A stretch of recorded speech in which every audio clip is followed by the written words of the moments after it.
ሰላም እንዴት ናችሁ ውድ ቤተሰቦቻችን?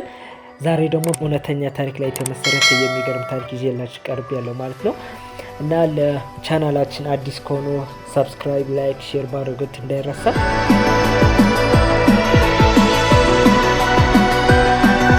የዛሬው ባለ ታሪካችን ቪክቶር ሉስቲንግ ይባላል። እውነተኛ ታሪክ ላይ የተመሰረተ መሆኑን ልብ ብላችሁ እንድታዳምጡት እወዳለሁ ማለት ነው።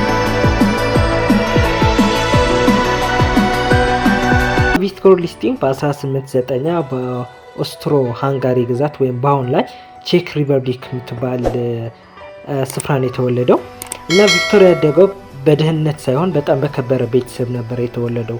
አባቱ የመንደር ከንቲባ ነበሩ። እናቱ ደግሞ በጣም በስነ ስርዓት ላይ ለማሳደግ የምትጥር ጥሩ ደረጃ ላይ እንዲደርስላት የምትፈልግ እናት ነበረች። ቪክቶር ገና በልጅነቱ በጣም የተረጋጋ፣ የሚያደርጉን የሚያውቅ፣ በራስ መተማመን ያለ፣ ስሜቱን የሚቆጣጠር ልጅ ነበረ። ይህ ደግሞ ከቤተሰቡ ያገኘው ማህበራዊ ክብር መጣ ነው። በኋላ ላይ ሰዎችን እኔ ባለስልጣን ልጅ ነኝ ብሎ የማሳመን የተጠቀምበት ይህንን የልጅነቱ አስተዳደጉ ነበር። በቤተሰቡ ግፊት ጥሩ ትምህርት ቤት ስለገባ ቪክቶር ከ5 በላይ ቋንቋዎችን የመናገር ችሎታ አለው።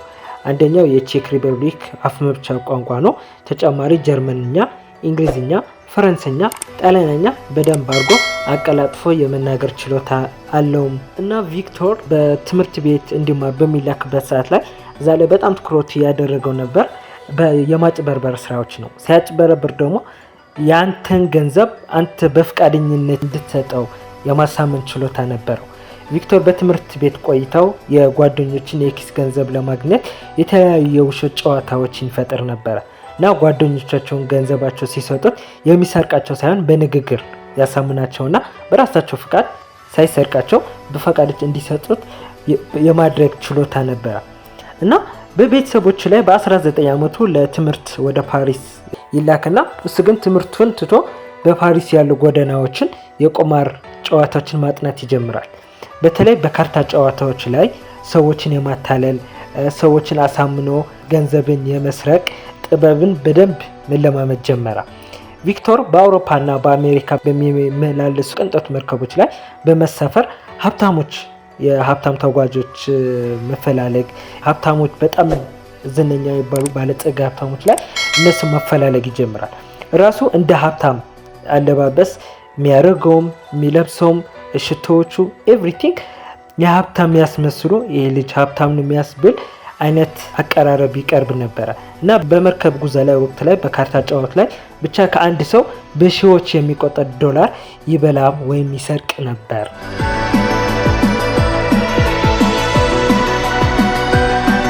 ቪክቶር ላይ በአሁኑ ሰዓት ላይ በጣም ዝነኛ አታላይ እንዲሆን ያደረገው የመጀመሪያ እርምጃዎቹ እነዚህ ነበሩ። ቪክቶር አንድ ትንሽ የሚያምር የእንጨት ሳጥን ይሰራና ሳጥና ውስጥ የተለያዩ ቅንጮች ወይም የሚጮሁ ማሽኖች እንደ ልጆች መጫወቻ ነገሮች ውስጡን ያስገባበታል እና ቪክቶሩ ለአንድ ሀብታም ሰው ይህችን ሳጥን ባዶ ወረቀት ካስገባህላት ከ6 ሰዓት በኋላ $100 ወይም እጥፍ አድርጋ ትሰጥሃለች የሚል የማጭበርበር ስራ ይጀምራል። ባዶ ወረቀቱን ያስገባና ከ6 ሰዓት ላይ ይጠብቃሉ እና 6 ሰዓት ላይ ሲሞላ ሳጥኗን እውነተኛ $100 ላይ አውጥታ ትሰጥሃለች። ቪክቶር ሳጥኗን ውስጥ አስቀድሞ እውነተኛው $100 ይደብቅ ነበር። እንደዚህ ያሉ የማጭበርበር ስራዎችን መስራት ጀመረ ማለት ነው እና $1 ለማተም 6 ሰዓት ይፈጃል። አንድ ነጭ ወረቀት ካስገባህበት ያንን ነጭ ወረቀት ወደ ዶላር ለመቀየር 6 ሰዓት ላይ ይፈጃል የሚለው ውሸት ለቪክቶር ለማምለጥና ያንን እንደዛ አድርጎ ካጭበረበረ በኋላ ለማምለጥ ጊዜ እንዲኖረው እንደዛ አይነት ስራዎችን ይሰራ ነበር። ሳጥኗን ለአንድ ባለጸጋ $30,000 ለነጋዴ ይሸጥለታል ማለት ነው እና ደንበኛው ቀጣይ ላይ $100 እስኪጠብቅ ድረስ ቪክቶር ከሀገር ላይ ይጠፋል ወይም ካለበት ላይ ለመሸሽ ይመቸው ነበረ ማለት ነው።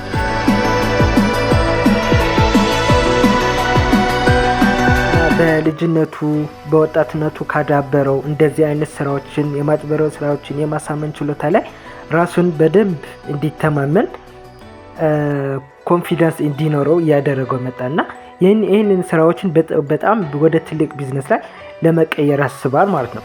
እና ቪክቶሪያ ሳጥኗን $1 ለማተም 6 ሰዓት ትፈጃለች ማለቱ ደንበኛ ሳጥኗ በጣም ውስብስብ ስለሆነች ነው ብሎ እንዲያምን ያደርገዋል። እና ይህ 6 ሰዓት ቪክቶር ገንዘቡን ተቀብሎ ከአካባቢው ለመሰወር በቂ ጊዜ ይሰጠዋል ማለት ነው። እና ደንበኛ ሳጥን ውስጥ ያለው ወረቀት ወደ ገንዘብ አልቀየር ሲለው ቪክቶር 12 ሰዓት ላይ ቀድሞት ካለበት ቦታ ላይ ይርቃል ማለት ነው። እና በዚህና በሌሎች መሰል ማጭበርበሮች ብዙ ገንዘቦች ያከማቻል። በ1920ዎቹ ወደ አሜሪካ ላይ ተሸጋገረ እና በዚያ ላይ በቁማና በሐሰተኛ ሰነዶች ላይ ሀብታሞችን ማደን፣ ሀብታሞችን የተለያዩ ቦታዎች ላይ በመግባት እንደዚህ አይነት ዝርፊያዎችን ማድረግ ጀመረ ማለት ነው።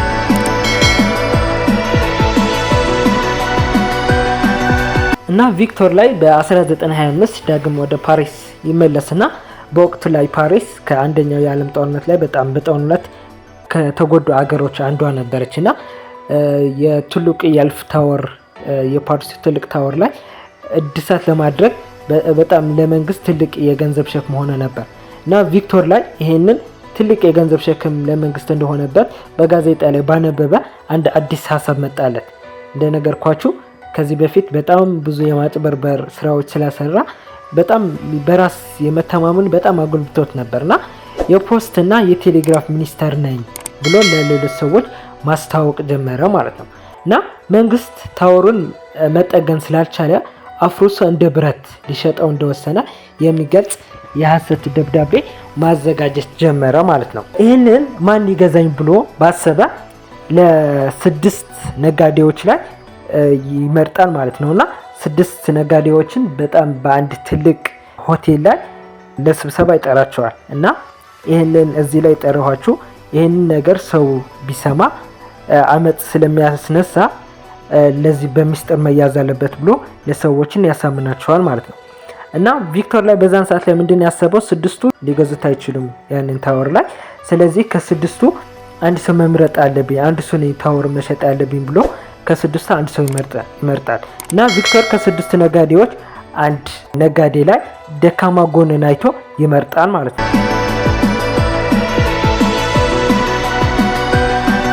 ቪክቶር ላይ ከ6ቱ ሰዎች አንዱ ላይ መምረጥ አለብኝ ያለ ደካማ ጎንን ያወቀ ሰው ነው እና ይህን ሰው ላይ ቪክቶር የመረጠው ነጋዴ በጣም ሀብታም ነው። በጣም ሀብታም መሆን የሚፈልግ ነው። በህብረተሰብ ዘንድ ደግሞ ትልቅ ስም የሚናፈቅ ትልቅ ስም አለው እና የታወር ባለቤት ነኝ ብሎ ለመመካት የሚጓጓ ሰው ነው። በጣም በህዝቡ ላይ የበላይነት እንዲኖረው የሚፈልግ ሰው ነበር እና ቪክቶር ላይ ይሄንን ትልቅ የታወር ላይ እሱ ቢገዛ በማህበረሰብ ዘንድ ላይ ትልቅ ስም ያገኛል ብሎ ስላመና ለሱ እንደ ደካማ ጎን አይቶ ያናግረዋል ማለት ነው። እና ቪክቶር የመረጠው ነጋዴ አንድሬ ታይሰን ይባላል እና አንድሬ ታይሰን በፓሪስ ላይ የብረት ነጋዴዎች ላይ ገና አዲስ ስለነበረ ራሱን ትልቅ ቦታ ላይ ለማድረስ ይፈልግ እንደነበረ ከታሪኩ እንትን የሚነግረን ነው። እና ቪክቶር ላይ ይህንን የነጋዴው እንደ ድክመት ወይም እንደ በጣም ፍላጎት ስለነበረው እንደ ደካማ ጎን ላይ ያየዋል ማለት ነው። እና ቪክቶር አንድሬንን ይበልጥ ለማሳመን አንድ ብልሃት ተጠቀመ። እኔ የመንግስት ሰራተኛ ስለሆንኩኝ በቂ ደሞዝ የለኝም። ስለዚህ ይህን ጨረታ ሌሎችን ከሚያሸንፉ አንተን እንድታሸንፍ ልረዳህና አንተ ደግሞ ለኔ በሱ ፋንታ ጉቦ ትሰጠኛለህ አለው። እና አንድሬ ላይ ጉቦ ሲጠይቀው ነበር ቪክቶር እውነተኛ የመንግስት ባለስልጣን መሆኑን ያመነው። ምክንያቱም በወቅት ላይ በፓሪስ በጣም ጉቦ መቀበል በጣም የተለመደ አሰራር ስለነበረ ማለት ነው። እና አንድሬን ለታወሩ የሚሆን ከፍተኛ ክፍያና ለቪክቶር የሚሆን ትልቅ ጉቦ ይሰጠዋል። እና ቪክቶር ገንዘቡ እንደተቀበለ ወዲያውኑ ከአውስትሪያ ላይ ይሸሻል ማለት ነው።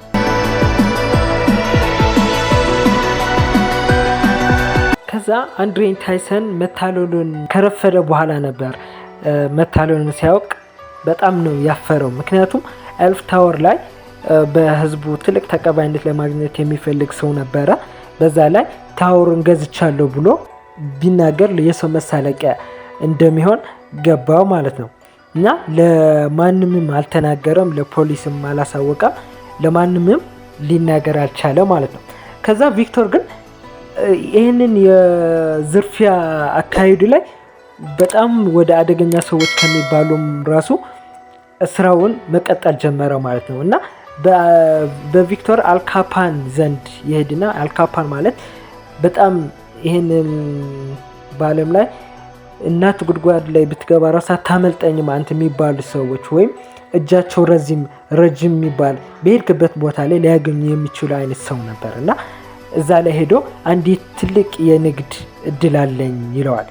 እና እዚህ ላይ ግን እንዳልኳችሁ ካፓን በሰዎች ላይ የተከበበ ነው። በጣም ዝነኛ ነው። በጣም ሀብታም ነው።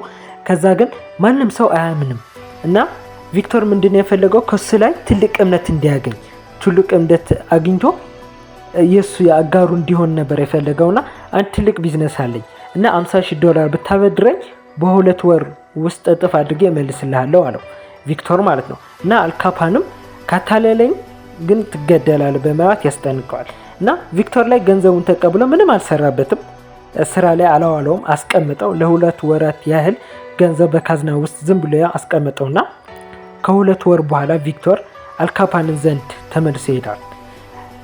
ፊት ላይ በጣም ያዘነ የከሰረ ፊት አስመስሎ ያሰና ንጉድ አልተሰካልኝም ከስር ያለው ነገር ግን የአንተ ገንዘብ ላለማጣት ስል የቀረኝን ሁሉ ሰብስቤ አምጥቼልሃለሁ በማለት የሰጠውን $50,000 መልሶ ይሰጠዋል ማለት ነው።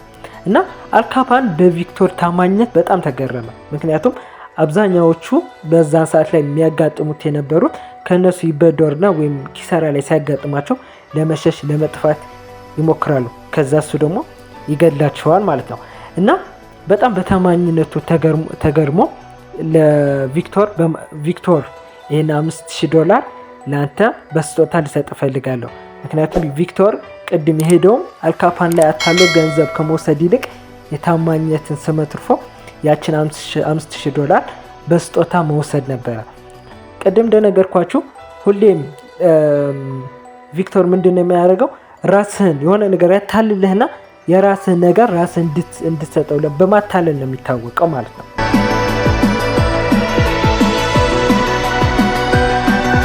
እና ቪክቶር ላይ አልካፓን አታሎ ያንን ገንዘብ ቢሰርቁ ኖሮ አልካፓን እሱን ለመግደል ማንኛውም ነገር እንደሚያደርግ ያውቃል። ቪክቶር ግን የፈለገው ምንድነው ያችን እምነት ማግኘት ነበር። አልካፓን በዙሪያ ባሉ ሰዎች ሙሉ ይጠራጠር ነበረ፣ ሰዎችን አያምንም። ቪክቶር ግን ከስር ያለው ግን ገንዘብ መልሽ ያለ ብሎ ሲመጣ አልካፓን ቪክቶርን እንደ ዓለም ያለው ብቸኛ ታማኝ ሰው አድርጎ እንዲቆጥረው አደረገው ማለት ነው። እና ቪክቶር የፈለገው ትልቅ አደጋ ውስጥ ገብቶ $50,000 መውሰድ ሳይሆን ያለምንም ስጋት፣ ያለምንም ልፋት፣ ያለምንም ስራ በስጦታ መቀበል ያስቻ $5,000 በስጦታ መቀበል ነበር ማለት ነው። እና በወንጀሎች ዓለም ላይ ስጦታ የተቀበለው ሰው ጥበቃም ይደረግለት ነበር ማለት ነው።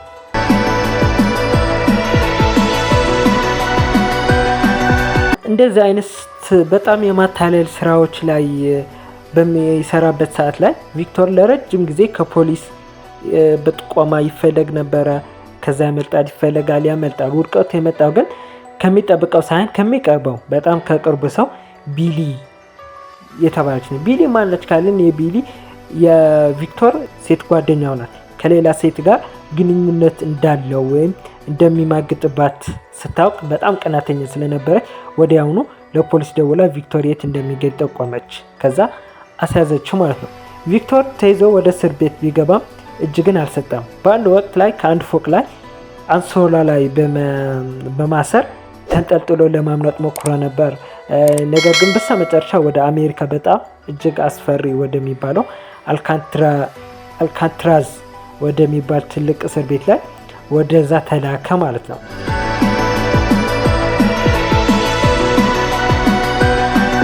ቪክቶር ላይ በአልካትራዝ ውስጥ ለ12 ያህል አመታት ቆየ። ከዛ በ1947 በሳምባ ምች ምክንያት በ57 አመት ከዚህ ዓለም በሞት ተለይቷል ማለት ነው። እና እዚህ ላይ በጣም ያስገርመው ላይ ቪክቶር ከሞቱ በኋላ ፖሊሶች የደረሱበት አንድ አስገራሚ ሰነድ አለ። ቪክቶር ማንም ሰው ለማታለል የሚጠቀምባቸው ወይም እስካሁን እንደነገርኳችሁ የሚሰቀው ሰዎች በማታለል ነው፣ ሰዎችን በማሳመን ነው። የሚጠቅማ 10 መመሪያዎች ነበሩ። ከነዚህ መካከል ምን የሚል ነበር? አንደኛ ሁሌ ታጋሹን፣ በጭካኔ አትናገር፣ ሁልጊዜ የተረጋጉህን የሚል መርህ ነበረው። ከዛ አትቸኩል፣ ሌሎች ሰዎች አንተ በሌሎች ሰው አትቸኩል፣ እነሱ እንዲቸኩል አድርግ፣ አንተ ሳይሆን ሌሎችን እንዲቸኩል አድርግ። ይሄን ሌላኛው የማታለያ ሲስተም ነበረ።